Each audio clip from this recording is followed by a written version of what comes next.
Hello મિત્રો, દરેકનું હાર્દિક સ્વાગત છે. ધોરણ 10 વિષય કોમ્પ્યુટર જેની અંદર પાઠ નંબર 7 કેલ્સીમાં વિધેય. મિત્રો સંપૂર્ણ એમસીક્યુઝનું સોલ્યુશન કરીશું. જો તમારે અન્ય વિષયના સૌથી સોલ્યુશન પણ જોઈતા હોય તો એ પણ આપણે ચેનલ પર ઉપલબ્ધ છે, જેની લિંક આ વિડીયો તમને ડિસ્ક્રિપ્શનમાં મળી જશે. ચેનલમાં પ્રથમ છો તો મિત્રો ફટાફટ ચેનલને સબસ્ક્રાઇબ કરી લેશો. જોઈએ પ્રશ્ન નંબર 9. નીચેનામાંથી સાચો વિકલ્પ પસંદ કરી આપણે લખવાનો રહેશે.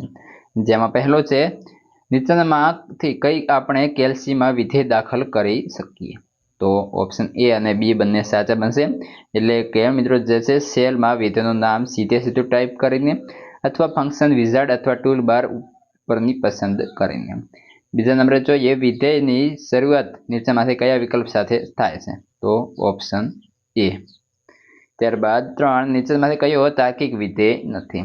તો કે ઓપ્શન ડી પ્રોપર થશે. 4, આપેલું વર્ષ લીપ વર્ષ છે કે નહીં તે શોધવા માટે તમે કેલ્સીમાં સમય અને તારીખને લગતા વિધેયમાંથી કયો વિધેય પસંદ કરશો? તો મિત્રો આ જે છે તમારે કોમેન્ટ કરવાનો રહેશે. વિકલ્પ નંબર 5, કેલ્સીમાંના સેલમાં વિધેય દાખલ કરવા માટે નીચેમાંથી કઈ યુક્તિ શક્ય છે? તો ઓપ્શન એ અને બી, એટલે કે ફંક્શન વિઝાર્ડ દ્વારા અને જાતે વિધેય દાખલ કરીને.